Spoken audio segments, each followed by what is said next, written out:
So the question that I want to ask tonight is, how early is too early to start tanking? Some teams are pretty much already cooked at this point in the season. I know that's pretty unbelievable, but you'd be surprised at just how bummy some of these teams really are. The first example is the Charlotte Hornets. They're just a mess. They've pretty much somehow managed to acquire three of the exact same player, which is just stunning. Devontae Graham, Terry Rozier, and LaMelo Ball all pretty much do the exact same thing. Take tons of threes, take tons of shots. Highly inefficient, high-volume scorers. There are just not really pieces that are, I think, super conducive to winning championship. I don't really know why they signed and traded for Terry Rozier in the first place. It's kind of a bit of a clown move. Michael Jordan. Devontae Graham, excellent pickup. They got him basically for free, and he's better than Terry Rozier in my eyes. Pretty much both do the same thing. And then LaMelo Ball. I don't know how to feel about LaMelo Ball. I really just need to see a lot more out of him. 6 games into his season, I'm not ready to call it, but I am ready to go ahead and just call it for the Hornets. In my opinion, start tanking. I don't know who's really even in the draft to tank for this year, but just give up. This is pathetic what's happening. And I know that might sound hypocritical, just considering that I just ripped into the Eagles for tanking, basically, and not winning a game intentionally. I don't know if that improved their draft slot or anything like that. I don't know if that was actually good for them or if they were just doing it out of a not caring. But the NBA is not really that competitively sanctive in the regular season. Like, we are not really even mad that Kevin Durant is taking rest games ever. You know what I mean? Even if he didn't tear his Achilles, like, Kawhi will take rest games throughout the season. It's just kind of how it works. But you'd never have a wide receiver or a running back or a quarterback or a defensive player or anything like that take off a game just for maintenance. Just because the regular season is so much more impactful. Every game matters so much more in the NFL. So in the NBA, you end up getting to a situation where it's like, okay, yeah, bad teams should intentionally lose so that their cities can eventually get championships. It's like a zero-sum game, right? The only thing that really matters is winning a championship. Nobody cares about making it to the finals, unless it's like, what the Warriors did, where they basically made the finals for like, I think, was it 5 straight years? 6 straight years? 5 straight years? Because they made it in 2015, 16, 17, 18, and then they made it in 19. So yeah, 5 straight years. That's really impressive, and they won championships in that interaction too. So it matters in that perspective. But unless you're going to be good enough to win a chip, nobody cares that you're getting eliminated in the first round. And in the NFL, it matters a lot more. Making the playoffs matters in the NBA, but like winning a championship is ultimately what you're judged by, and they'll fire you if you're expected to win a championship and you're not doing it. Like in the NFL, it's like, okay, you make it to the Super Bowl, It's like, okay, you're winning tons of games, so we're fine to have you. You're not gonna ruin our franchise. Not Bill O'Briening us. Pete Carroll won one Super Bowl. I mean, that's really impressive. I'm trying to think of somebody who does. I mean, Andy Reid didn't have a ring for the longest time, and he'd been a perennial, really great head coach. I think that's the example, right? He just gets tons of wins. They matter in the regular season a lot more. In the NBA. They frankly just don't. So there's my little explanation for why I can kind of have both sides of that little perspective there, I guess. Another team that I think should just go ahead and start really tanking, and they've traded away a lot of pieces, so they're kind of doing it already. The Thunder, last year they made the playoffs. That was really spectacular. Really, they were like my favorite team. Ragtag bunch of just heroes.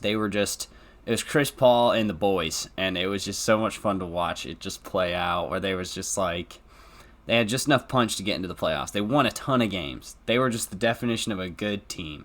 They weren't great. They were just good, and that was really fun to watch. This year, Shea and Al Horford, yeah, there's some questions. I don't really understand. I need to review further on how Al Horford ended up on that team. Because what did the Thunder give up is really what I'm trying to understand. Picks, maybe? I don't even know. That seems insane. I don't know why.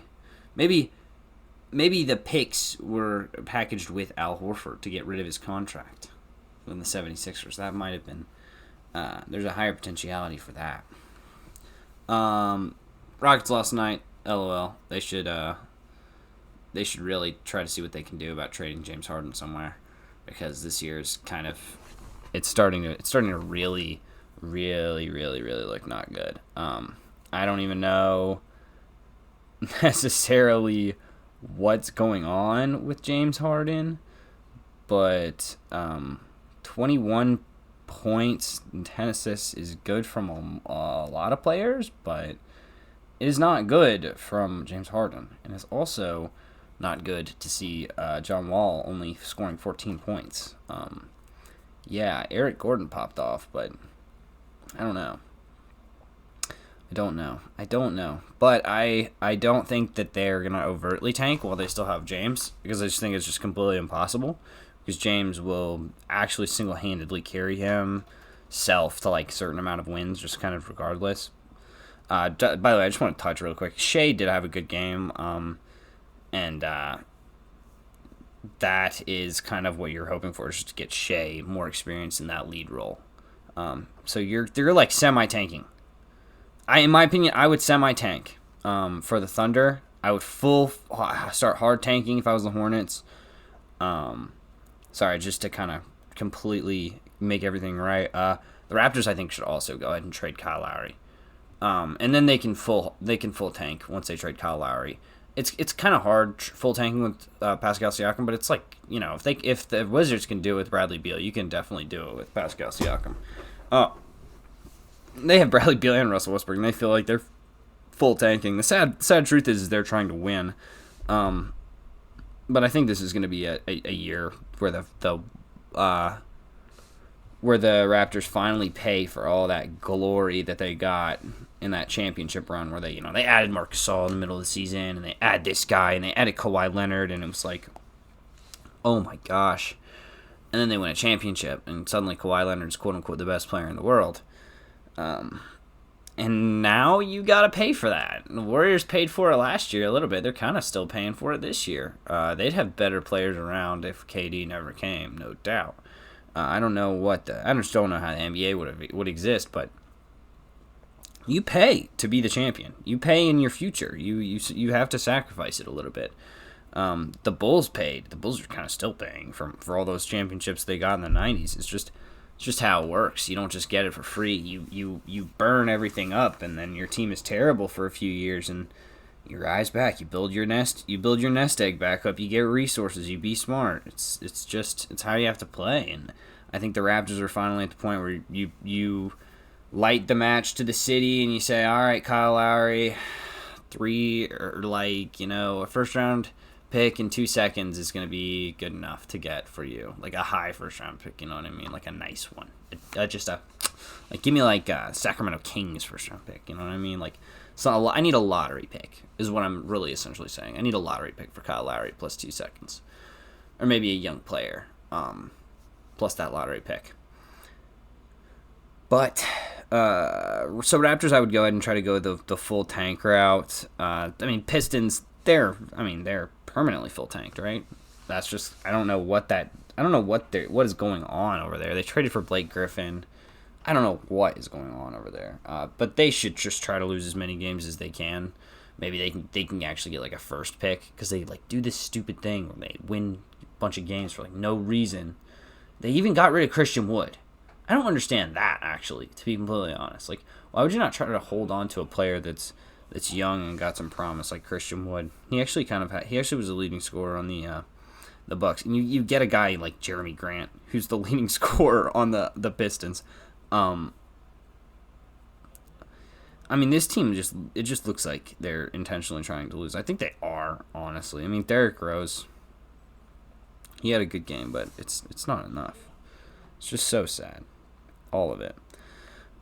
So yeah, if I talked about you in a negative light tonight, I think you should go ahead and full tank. The only team that I think is acceptable to let semi tank is the Thunder, because they're sitting on an actual giant pile of gold coins, which they can probably be like the scary part about the Thunder is that they don't even have to draft well. They just have to draft. If you literally draft like the chalk guy, you know what I mean? If you draft the chalk guy, like the best player on the board, instead of like trying to fill a role or trying to like reach and get like a steal or a good pick and believing a guy. And by the way, the more and more that I kind of think about the way the drafts actually play out, the more and more I think that if you're in the middle, you should be kind of reaching down for a guy you think you have a lot of confidence in. But I'm talking about a high pick, and a lot of the Thunder's picks are high.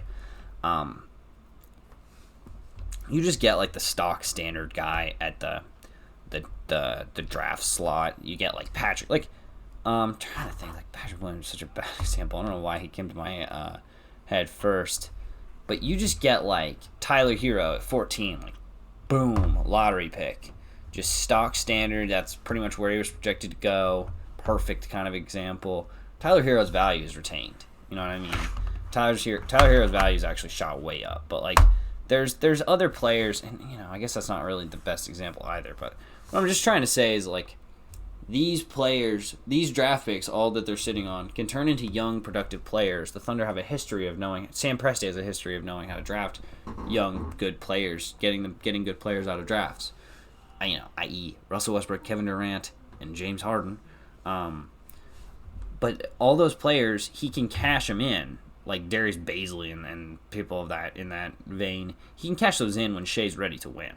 Like he's just sitting on so many options. The man is sitting on top of a giant like mountain of gold, and it gives him the ability to move in like 180 directions.